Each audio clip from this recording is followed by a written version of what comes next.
তুর্কির রাজধানী আঙ্কারায় শুরু হতে যাচ্ছে সামরিক জোট নেটোর ৩২টি সদস্য দেশের শীর্ষ সম্মেলন।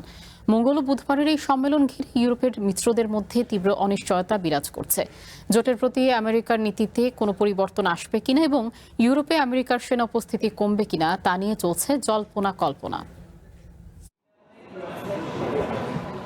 আঙ্কারায় নেটো শীর্ষ সম্মেলনে আমেরিকার প্রেসিডেন্ট ডোনাল্ড ট্রাম্পই থাকছেন আলোচনার কেন্দ্রবিন্দুতে।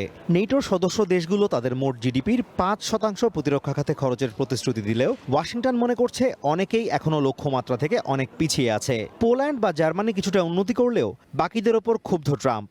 তিনি চান সব দেশ অবিলম্বে এই শর্ত পূরণ করুক, অন্যথায় আমেরিকার দেয়া নিরাপত্তা নিশ্চয়তা পুনর্মূল্যায়ন করা হতে পারে। ইউরোপের দেশগুলো নিজেদের প্রতিরক্ষা শিল্পকে স্বনির্ভর করার চেষ্টা করলেও আমেরিকার আধুনিক প্রযুক্তি ও যন্ত্রপাতি নির্ভরতা পুরোপুরি কাটিয়ে ওঠা অনেক কঠিন। অথচ আমেরিকা নিজেই ইরান যুদ্ধের ধাক্কা সামলে উঠতে না পারায় ইউরোপে নতুন অস্ত্র সরবরাহ অনেকটাই ধীর করে দিয়েছে। এই টানাপোড়েনের মধ্যে ইউক্রেনের প্রেসিডেন্ট ভলোদিমির জেলেনস্কি ট্রাম্পের সাথে বৈঠকে বসছেন। কিয়েভ এই যুদ্ধ অবসানে আমেরিকার সুনির্দিষ্ট পরিকল্পনা আশা করলেও নতুন কোনো বড় সামরিক সহায়তার আশ্বাস পাওয়ার সম্ভাবনা অত্যন্ত কম।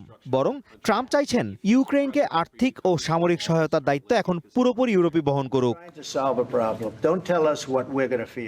এরই মধ্যে আমেরিকার প্রতিরক্ষা বিভাগ ইউরোপ থেকে সেনা প্রত্যাহারের পাশাপাশি সেখানে মোতায়েন যুদ্ধবিমান 1/3 কমানোর একটি পরিকল্পনা নিয়ে কাজ শুরু করেছে, যা জোটের জন্য বড় ধাক্কা।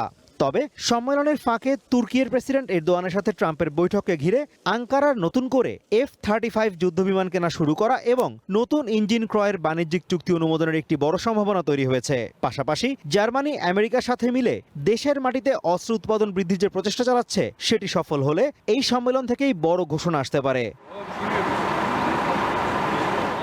সব মিলিয়ে এই সম্মেলন কেবল নেটোর ঐক্য রক্ষা নয়, বরং ট্রাম্পের কঠিন শর্ত ও আমেরিকার নতুন বৈশ্বিক অগ্রাধিকারের মুখে ইউরোপের কৌশলগত স্বায়ত্তশাসন কতটা টিকতে পারবে তারই এক চূড়ান্ত পরীক্ষা। Azimur Rashid Kanak, one international desk.